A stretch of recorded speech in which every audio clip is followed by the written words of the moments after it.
오늘 말씀은 예레미야를 통해서 선포되는 하나님 심판의 집행, 하나님께서 심판을 계획하시고요, 또 그것을 실행에 옮기십니다. 하나님이 두려운 이유, 또 우리가 하나님을 두려워해야 하는 이유, 하나님께서 말로만 하시는 분이 아니시고요, 어긋났을 때, 또 잘못된 길로 갔을 때 하나님께서 실제로 징계하시죠. 그 본문, 오늘 본문이 그 내용입니다. 17절에 보면 에워싸인 가운데 앉은 자여 내 짐 꾸러미를 이 땅에서 꾸리라. 굉장히 두려운 심판의 통보입니다. 짐 싸라. 신분의 변화죠. 사랑받는 하나님의 자녀였지만, 자녀인 거는 변함이 없지만 하나님께서 그를 대하실 때 이제는 징계하십니다. 그래서 오늘 우리가 이 말씀을 통해서 전체적으로 붙들어야 될 메시지는, 하나님께 징계를 받기 전에 짐 싸라, 이제 이번에는 내가 널 던지겠다라는 그 말씀을 듣기 전에 먼저 깨달아야 한다라는 것입니다. 18절에도 보면 심판의 이유가 깨닫게 하기 위함임을 분명히 밝힙니다. 여호와께서 이와 같이 말씀하시되 보라, 내가 이 땅에 사는 자를 이번에는 내던질 것이라 그들을 괴롭게 하여 깨닫게 하리라 하셨느니라. 괴로움을 통해서 깨닫는다면 그것은 어리석은 것입니다. 지혜는 어떤 징계를 받기 이전에 그 길의 끝을 알고 또 하나님의 마음을 알고 그래서 미리 깨닫는 것, 그것이 지혜죠. 최고의 지혜는 그래서 근신입니다. 교만하여 심판을 향해 달려가는 어리석은 삶의 모습이 아니라 섰는 줄 알았을 그때에 넘어질까 조심하는 것, 하나님을 두려워하고 하나님을 무서워하고 말로만 하시는 분이 아님을 철저히 미리부터 깨닫고 알아서 근심하는 것, 조심하는 것, 그것이 지혜죠. 오늘 우리가 지혜 가운데 깨달아야 할 것이 무엇입니까? 오늘 본문에 보면 두 가지 주제로 잡을 수 있는데, 첫 번째는 여호와를 찾는 것이 형통의 길이다라는 것입니다. 짐 싸라, 이번에는 내가 너희들을 던지겠다, 고통을 통해서 너희가 깨달을 것이다, 하나님 그렇게 말씀하시는데, 그 이유가 뒷부분에 가면 쭉 나오죠. 사실 예레미야에서 쭉 나오는 이야기들입니다. 다를 것이 없는데요. 21절에도 보면 지도자들이 어리석어 여호와를 찾지 않았다, 그래서 형통의 길을 다 잃어버렸다라고 말씀합니다. 21절에 목자들은 어리석어 여호와를 찾지 아니하므로 형통하지 못하며 그 모든 양떼는 흩어졌도다.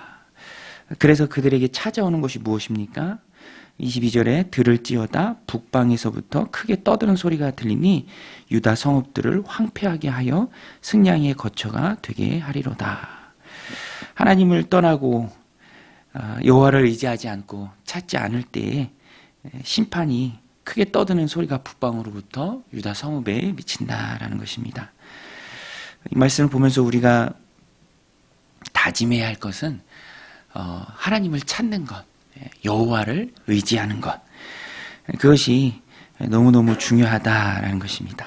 하나님을 의지하는 것, 사람을 의지하지 않고 세상을 의지하지 않고 가장 먼저 하나님을 떠올리고 도울 힘이 있는 여호와 아버지 하나님을 먼저 의지하고 찾는 것이 지혜다라는 것입니다.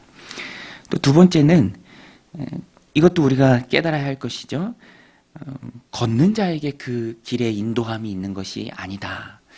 하나님께 인도함이 있는 것이죠. 23절에 여호와여 내가 알거니와 사람의 길이 자신에게 있지 아니하니 걸음을 지도함이 걷는 자에게 있지 아니하니이다.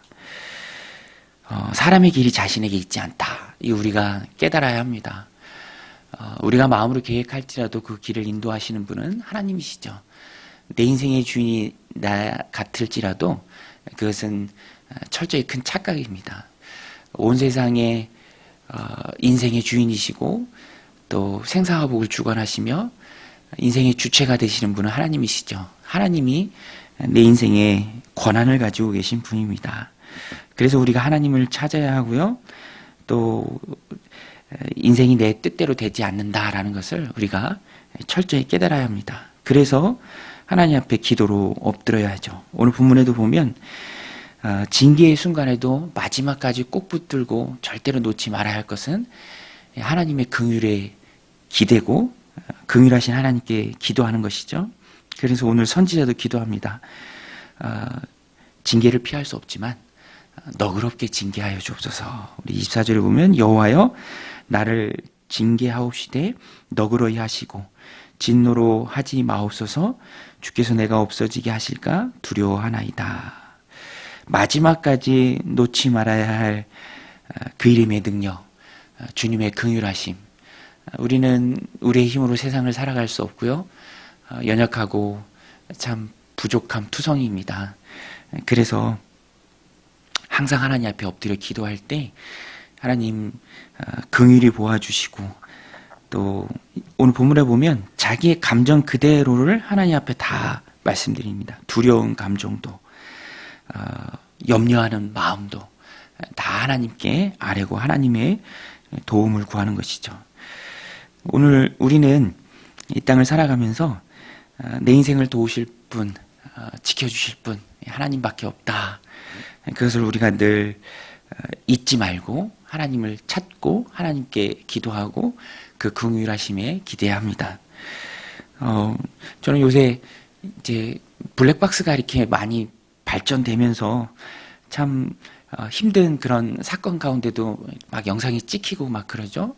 이 오송 지하 차도에 있을 때도 참 마음에 떠나지 않고 그런 것들이 많이 남아요.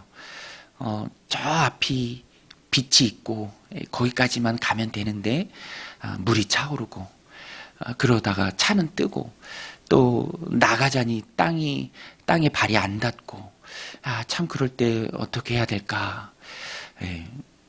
저는 그런 생각도 해요. 저 혼자 있으면 괜찮을 것 같은데 또 가족들이 같이 있다면 참 힘들겠다. 어떻게 빠져나올 수 있을까. 세상을 살다 보면은 참 어렵고 힘든 문제를 만날 때가 많이 있습니다.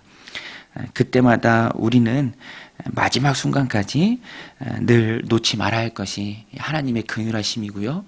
또 그 긍휼하심에 기대어서 하나님 내 인생을 주님께서 굽어 살펴주시고 내 가는 그 걸음을 주님께서 인도하여 주옵소서라고 늘 우리가 기도해야 합니다.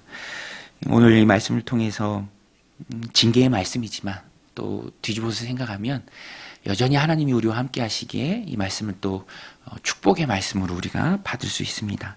세상을 의지하지 않고 사람을 의지하지 않고 하나님을 먼저 찾으시기 바랍니다. 그것이 축복된 성도의 삶의 비결입니다. 하나님은 긍휼의 마음으로 우리를 도우실 것이고요. 그래서 우리는 기도의 자리를 꼭 지켜야 합니다.